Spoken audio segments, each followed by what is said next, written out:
Hi, welcome. Welcome to Training with Casey, and I'm your host, Casey Cover. Working and living with animals is my passion. I expect it's pretty important to you also. Let's explore it together.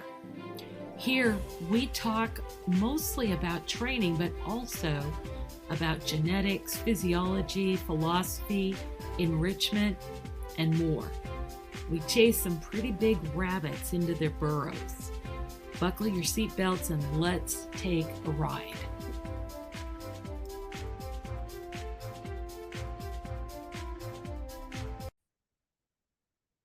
Hey everyone, I want to talk about touchback targeting. I've wanted to talk about it a lot. I went to an AMADA conference, the last time was 2016.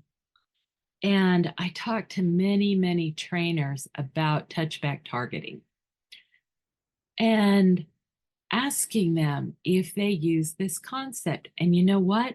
I didn't find anybody that did. And so I showed as many people as I could show, hoping that it would create an interest. Now, I'm sure people do this, and they may call it something else, and they may use it a little bit differently, but let me just explain what it is, because I've done a couple of videos on it recently, and I've explained it and talked about it on podcasts. And you know what? I did not get one question or comment. Not one. Not one person going, I've never thought that would be useful. Or, oh, I can see where that would be useful. Or, well, we already do this. Or, I'm going to try this.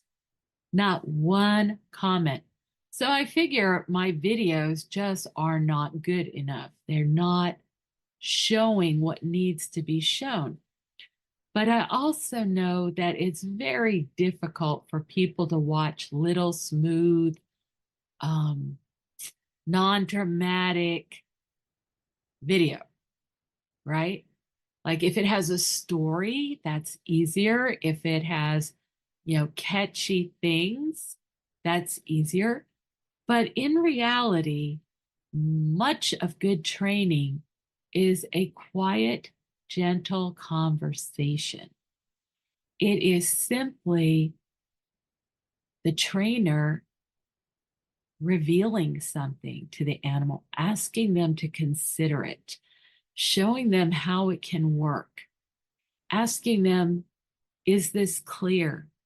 Can you do this? Are you willing to do this? Is there any problem? If I do it this way, if I make this change, would it make it better? Or, as in the case of Spike the crab, he came up with a totally better idea. I came in to teach Spike, and Spike taught me. That was an event.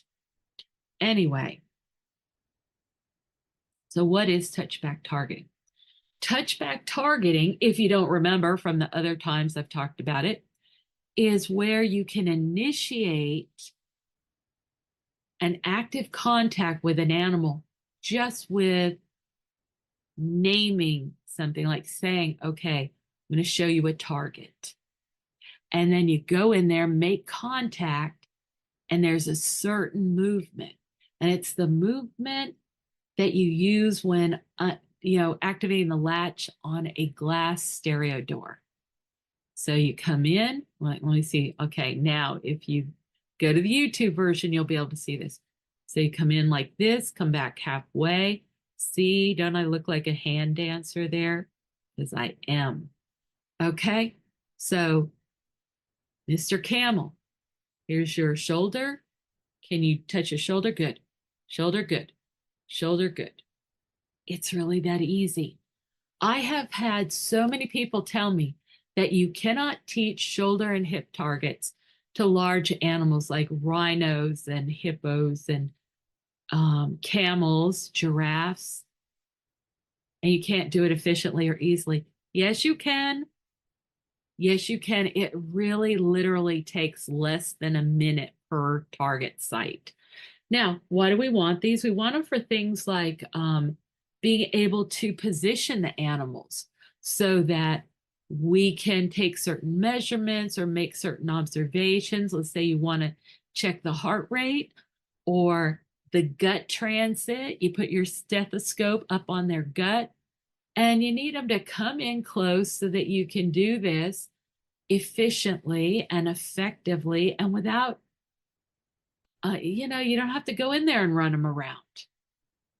You don't have to go in there where they're like, uh-oh, what's up now?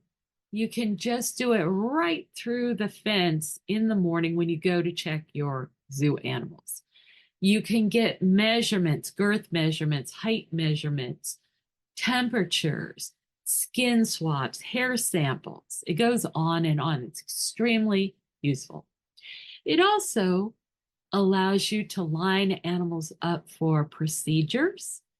For example, it's a little different, but we would target the muzzle or the rostrum of a marine mammal and also the flukes or the tail or the back flippers to line that animal up. And the trainer would usually be at the muzzle end, and the vet would be at the end, collecting blood, taking temperatures, that kind of thing. Okay. And if you are a marine mammal trainer or a zoo trainer, you know exactly what I'm talking about. And come on, I remember when I first started training dolphins, they would jump on a dolphin in order to hold them down so they could collect a blood sample. Well, when you jump on a dolphin, how many people does it take? The dolphin's like 400 or 500 pounds at least. And it took 4 or 5 people, and the guy on the tail was called the astronaut. And, you're just taking a blood sample.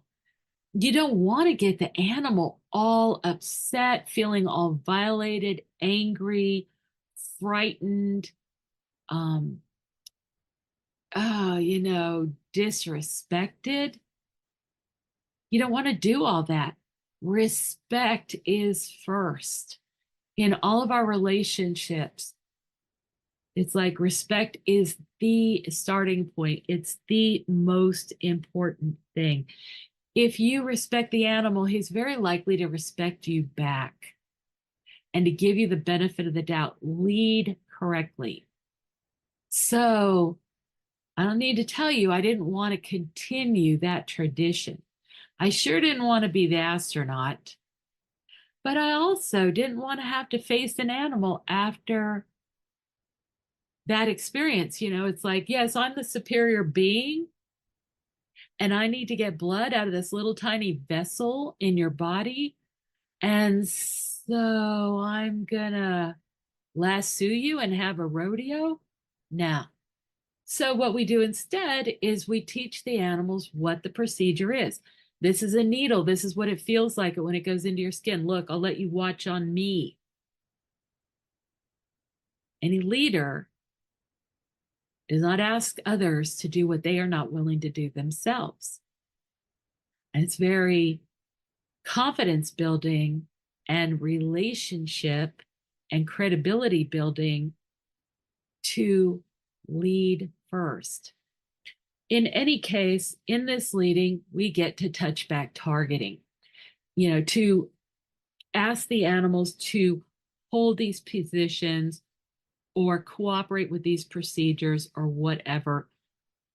We show them on the spot, because it could be different today than it was yesterday. So maybe you normally just get a first sample, but today you need to take blood from the jugular vein. So you might have a head target up into the side to expose the jugular vein and the shoulders and the hips to the,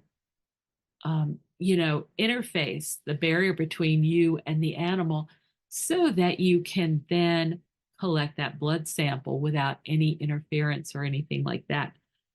I remember doing some work with an elephant in the Netherlands, and he needed to learn to get his back feet filed. And it was protected contact because male elephants go through very dangerous phases. And there was a metal wall, and it had blocks cut out of it that were large enough that the elephant could put his foot through, and the trainers could, file his feet and apply treatments and check things and so on. So he had to learn to target places that he could not see. And he did great.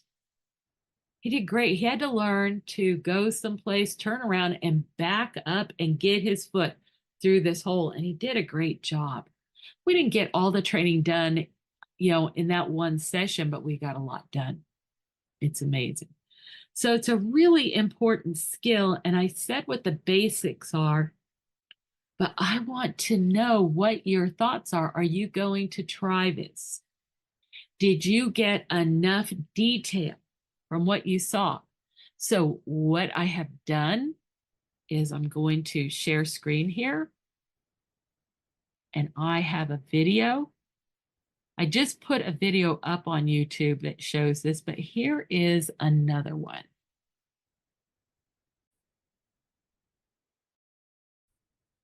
Here we go. I'm just going to play it. It's pretty short. It's 2 minutes and 14 seconds.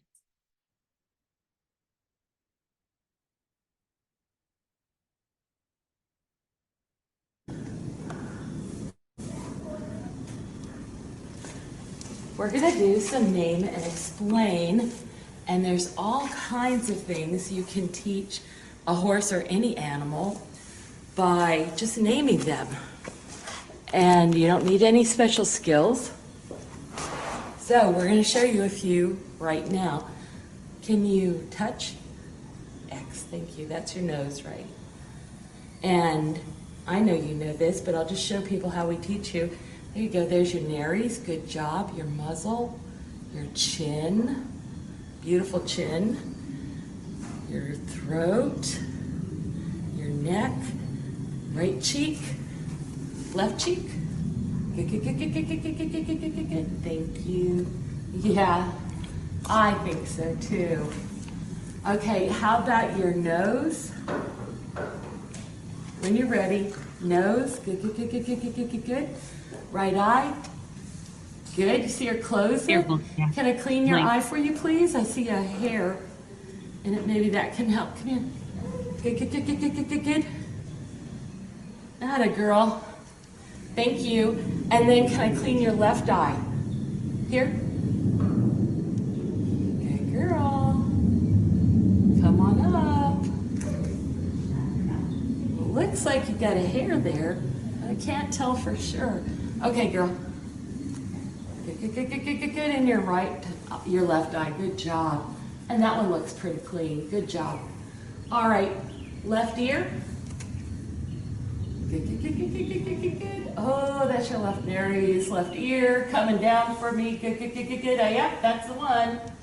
That's the one, girl. Yeah. Right ear.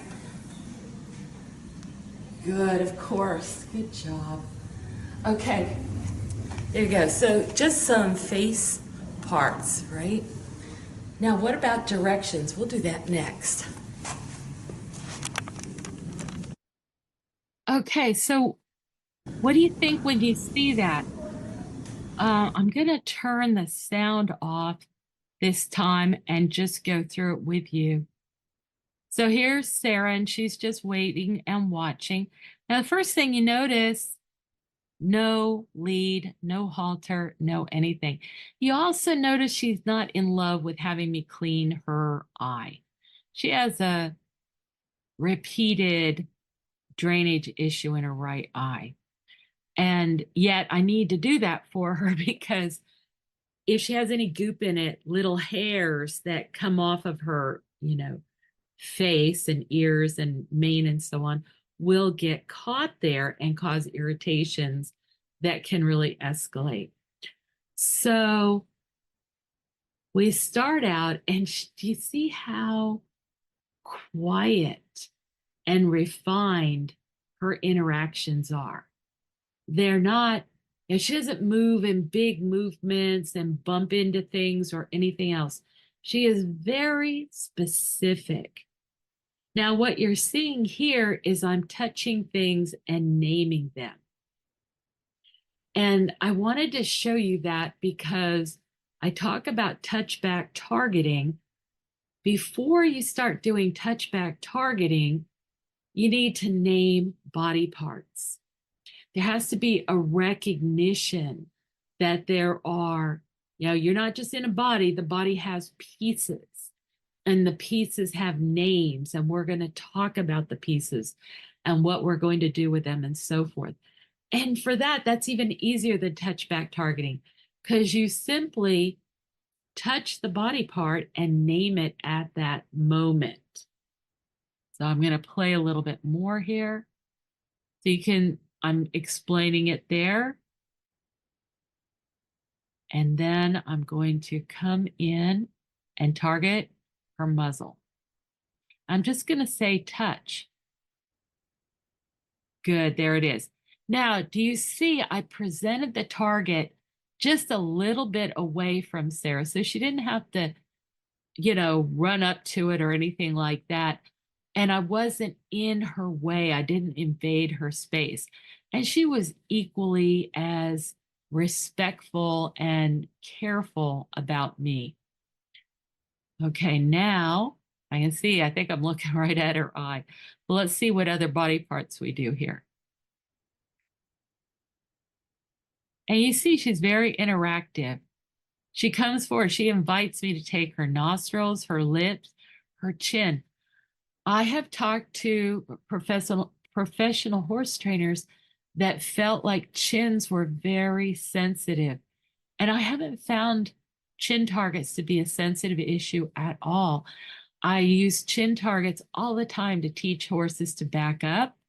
So instead of putting a halter on them and pulling them backwards, or using pressure and release and kind of shooing them away, I simply teach them a chin target and then move that target backwards. And if you go and see the recent Sarah video on my YouTube channel, you'll see exactly that process.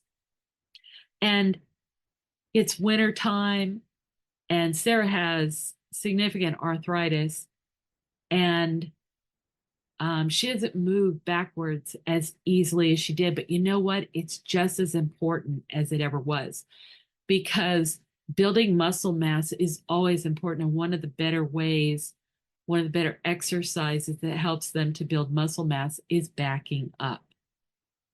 Okay, so we need to do that. And having this chin target gives me an easy way, wherever I am with her, whether I have a halter on her or not, to say, hey, can we just practice a few repetitions of this thing right now? Okay, so we'll continue with the body parts. So we're doing the chin and the stroke. You see how relaxed she is? She closes her eyes. And Sarah's really sensitive to touch. And there she's going as I touch her cheeks. And you see she releases. She does a lot of lip smacking and so on. And there's the eye. And again, she's cooperating, because Sarah is so sensitive to touch. She really doesn't want to be touched in general. She does like to get brushed. And she will gently come up and, touch me, but she's very respectful. And she doesn't even, there's very few places she even wants to be scratched. You see later on, she enjoys it in her ear. But anyway, I'm able to clean her eye, even though she doesn't want to do that. And she offers her other eye. But she's always ending the session. You know what I mean? She moves away. As soon as she's met the criterion, she moves away. And there she's putting her ear into my hand. And there it seems like she does enjoy that. And now the other ear, and she moves it right in there. She takes mercy on me. Okay, and that's all there is for that particular thing. What do we need to do ears? Sometimes we need to clean them or trim them, check hearing. We need to put things on around the ears, like pole caps if they're going to go in a trailer, or, their bridles and halters and things like that. Eyes. As my horses have gotten older, I really need to be able to watch their eyes and treat their eyes. I often spray them with a special eye wash and clean them, put ointment in them, clean them all the time. And it's just so important. Okay, so please gratify me. Please look at these touchback targeting videos and get back to me. Let me know, do you do this? Will you try this? If you have a dog instead of a horse, it's still really good to do this. And if you want to see a great example of somebody doing this, search my channel for Sue Ketland and Squidgy. She gives all kinds of examples of using touchback targeting. And it's an amazing little video that she put together. Okay, so thank you. And I look forward to next time. And I really hope you'll leave some comments. Okay, I'm so excited about this particular technique. And I know how useful it is. And I want you guys to love it too, right? I have a complex about it. All right, thank you. Take care, and we'll see you soon. Hi, thanks for being here. I really appreciate you coming here and listening. And please become part of the conversation. I love to hear your comments. And I'd love for you to tell me how this affects you, if it makes you angry, if it makes you interested, whatever. And as always, I appreciate it so much when you help us get the word out. I hope you'll come back, and I'll see you next time.